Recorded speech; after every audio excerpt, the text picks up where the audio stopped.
beragama dan kepercayaan masing-masing. Berdoa dimulai. Berdoa selesai. Oke, kita akan presensi terlebih dahulu. Yang pertama, Fahim. Hadir, Bu. Joy. Hadir, Bu. Fran. Hadir, Bu.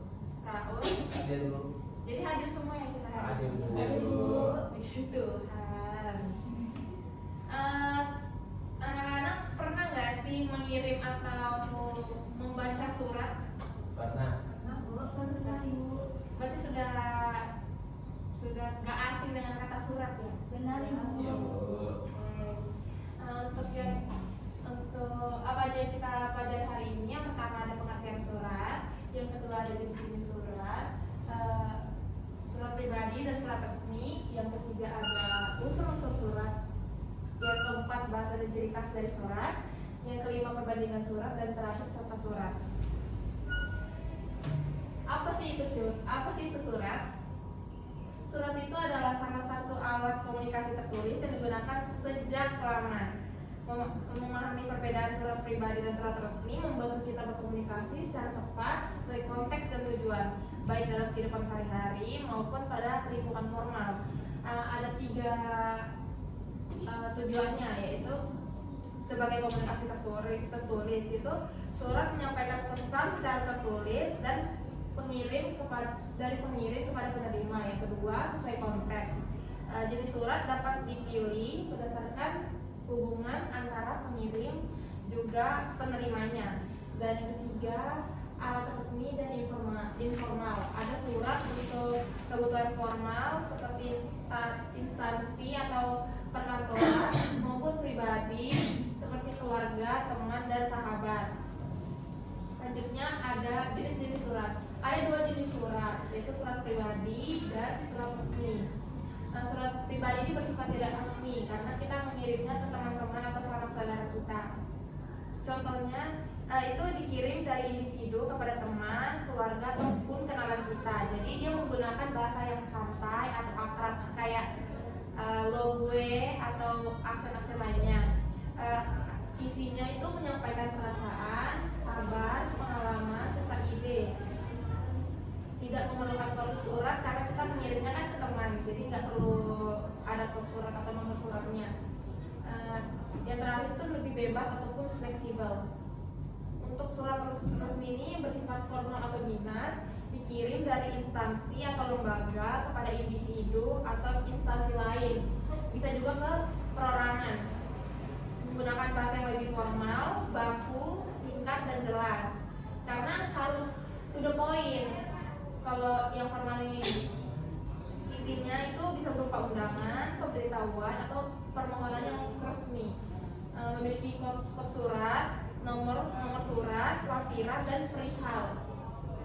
Dan terakhir terikat aturan atau format yang baku. Jadi kalimat-kalimat dan kata-katanya menggunakan kata-kata yang baku dan detail. Selanjutnya ada unsur-unsur surat pribadi. Titik mangsanya itu ada tempat dan tanggal penulisan surat. Contohnya Bandung 10 Januari 2025. Ada alamat tujuannya, nama dan alamat penerima surat, boleh lengkap atau boleh singkat untuk surat pribadi. Ada salam pembuka, yaitu ungkapan pembuka yang lebih akrab. Contohnya, halo Alga, salam hangat, hai teman, gitu. Ada isi surat, itu pesan utama, berisi kabar, perasaan pribadi, cerita, undangan atau curahan hati kepada penerima nanti. Ada salam penutup, yaitu berupa penutup yang hangat. Contohnya salam kangen, wassalamualaikum, dan sampai jumpa. Dan yang terakhir ada tanda tangan dan nama. Identitas pengirim itu berada di akhir surat, biasanya nama panggilan atau nama depan saja. Berikutnya ada unsur-unsur surat resmi. Itu ada berisi kop surat, itu ada nama, alamat, serta logo instansi pengirim surat atau kepala surat. Yang kedua ada nomor surat, kode penomoran surat resmi, contohnya kayak 001 garis miring garis miring SMP garis miring 1 garis miring 2025 yang biasa kita lihat surat dari sekolah kayak mau libur itu kan ada kop surat dan ada nomor suratnya seperti itu. Yang berikutnya adalah lampiran dan perihal. Dokumen diserahkan dan pokok isi surat secara singkat. Yang berikutnya ada alamat tujuan, nama dan alamat lengkap penerima surat yang lebih formal. Ada salam pembuka dan isi, pembuka formal plus isi yang jelas, singkat dan sesuai tujuan. Dan terakhir ada tanda tangan resmi. Ini ada nama lengkap, jabatan dan cap lembaga kayak stempel sebagai penanggung jawab surat. Selanjutnya ciri bahasa surat pribadi. Untuk surat pribadi itu bersifat santai, akrab dan tidak kaku. Bisa menggunakan bahasa gaul yang biasa kita dengar dari teman-teman atau TikTok. Ada sapaan personal, aku, kamu, hey. Tidak perlu mengikuti aturan baku karena bersifat bebas. Ekspresif, boleh pakai tanda seru atau elipsis. Dan penuh emosi dan perasaan. Contohnya, hai Dinda, bagaimana kabar lo? Isinya, beneran kangen banget sama lo, seperti ini. Sudah lama kita gak ketemu. Penutupnya ya udah ya, nanti siapa lagi, kangen. Tanda tangannya, salam sayang, Lorenz. Untuk surat resmi, ciri bahasanya ada formal, baku dan sesuai EYD. Penggunaan sapaan resmi yaitu seperti yang terhormat bapak atau ibu. Berikutnya kalimat singkat, jelas, namun padat, tidak menggunakan singkatan atau tidak baku, nada sapaan dan profesional, mengikuti format atau aturan penulisan baku. Contohnya seperti di sini. Dengan salah pembukanya dia dengan hormat, pakainya dengan hormat. Isinya karena harus baku, jadi kayak sehubungan dengan hal tersebut, kami mengundang bapak atau ibu. Penutupnya, demikianlah surat ini kami sampaikan atas perhatiannya. Kami ucapkan terima kasih dan tanda tangannya itu ada tanda tangan ketua OSIS plus stempel resmi. Kalau misalnya dari lembaga lain juga seperti itu. Jadi di kiri itu jabatannya lebih besar dan yang di kanan itu selanjutnya. Untuk perbandingan suratnya dari aspek pengirim itu dari surat pribadi itu individu, untuk surat resmi itu instansi atau lembaga resmi. Untuk penerima itu dari surat pribadi, keluarga, teman dan kenalan. Dan untuk surat resmi itu untuk individu atau instansi lain. Untuk bahasa, surat pribadi itu bersifat akrab, santai dan tidak baku. Untuk surat resmi itu dia formal, baku, singkat dan jelas. Untuk isi surat pribadi itu mengungkapkan perasaan, kabar atau pengalaman. Untuk surat resmi itu berisi undangan, pemberitahuan ataupun permohonan. Untuk surat pribadi itu tidak ada. Untuk surat resmi itu wajib ada. Untuk nomor surat pribadi itu tidak ada. Untuk surat resmi itu ada dari kode penomoran, tergantung instansi juga. Untuk lampiran surat pribadi itu tidak ada karena dia bebas.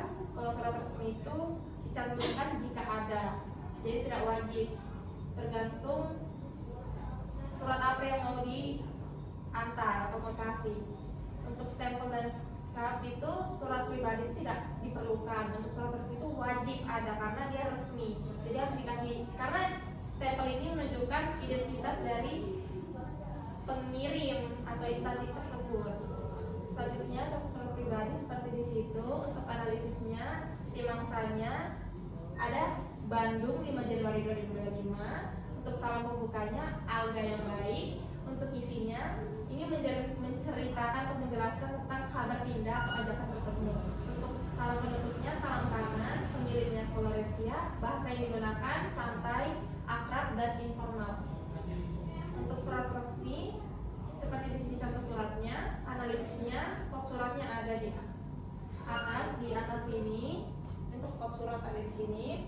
Untuk nomor suratnya yang ini 001 garis miring OSIS garis miring SMP strip PB garis miring 1 garis miring 2025. Untuk perihalnya undangan rapat pengurus OSIS. Untuk isinya informasi tentang jadwal rapat resmi dan penutupnya, format kami serta nama resmi, dan bahasa yang digunakan bersifat formal, baku, dan sopan.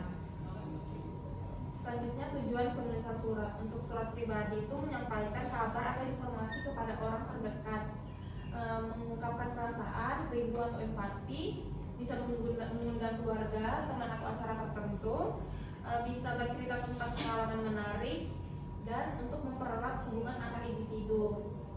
Untuk surat resmi itu bisa memberitahukan informasi resmi dari lembaga ke perorangan atau instansi lain, ada bisa mengundang pihak tertentu ke acara resmi, menyampaikan permohonan atau permintaan, contohnya kayak permintaan atau permohonan bantuan dana, ada untuk memerintah atau menugaskan secara formal, memberikan kejelasan, laporan atau keputusan. Jadi untuk materi hari ini bisa kita simpulkan kalau surat itu adalah komunikasi tertulis yang bersifat pribadi maupun resmi, tergantung kepada pengirim, penerima, tujuan dan konteks penggunaannya. Untuk surat pribadi itu digunakan untuk komunikasi informal antara individu, teman atau keluarga dengan bahasa yang santai dan akrab. Perbedaan utamanya terletak pada pengirim, bahasa, isi, dan unsur-unsur serta tingkat formalitas surat. Untuk surat resmi itu digunakan oleh instansi atau lembaga dengan bahasa formal, baku, dan memiliki format standar yang wajib diikuti. Pentingnya untuk kita pahami agar berkomunikasi secara tepat dan efektif sesuai dengan konteks yang dihadapi. Oke, karena materi kita sudah selesai, mari kita berdiskusi sama-sama dengan teman kita di sebelah. Pernah nggak sih kalian menerima atau mengirim surat? Ada salah satu perwakilan dari sebabku? Ibu izin gue aja bener. Oke, berarti Fran menceritakan pengalamannya. Iya. Bisa menerima juga kok, nggak harus mengirim.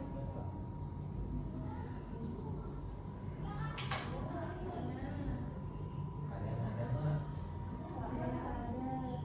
Yang boleh diceritakan. Secara singkat ini ada saya mendapat surat cinta dari sahabat saya sewaktu SMP di hari ulang tahun saya. Oh, so sweet. Makasih Bu. Yang lain ada? Oke, Ibu anggap gak ada ya selain Grace. Selanjutnya, apa sih perbedaan dari surat yang dikirim kepada teman dan surat resmi dari sekolah? Ada yang tahu nggak? Oke, Grace. Surat yang dikirim kepada teman itu sifatnya lebih dari kata-kata dari suratnya itu lebih santai. Kemudian kalau surat resmi itu lebih formal. Oke, bagus. Yang lainnya kurang bersemangat nih. Jangan Grace doang yang menjawab. Selanjutnya, mengapa bahasa yang digunakan dalam surat kepada teman itu berbeda dari surat kepada lembaga? Ada yang tahu nggak? Fahim? Nggak tahu. Lu, Fran? Karena lembaga itu sifatnya resmi Bu, jadi surat kita harus menggunakan bahasa pilihan diksinya yang baku dan sesuai EYD. Benar. Selanjutnya, jika kamu mengundang guru ke ulang tahunmu, jenis surat apa sih yang kalian pakai? Surat resmi Bu. Ada surat tidak resmi. Fran? Surat tidak resmi Bu. Oh, bagus. Kita apresiasi dulu untuk yang sudah menjawab. Sebelum kita akhiri pembelajaran kita, Ibu mau kasih tugas buat anak-anak. Untuk pertemuan minggu depan, kalian harus membuat surat pribadi ke teman-teman kita. Bebas ya, acak. Dan minggu depan kita baca satu-satu ke depan. Bisa? Bisa Ibu. Ibu anggap semua sudah paham. Paham Ibu. Sebelum Ibu tutup, silakan setelah kelas pimpin dalam doa. Oke Bu, Mas. Baik Bu. Oke. Teman-teman, sebelum kita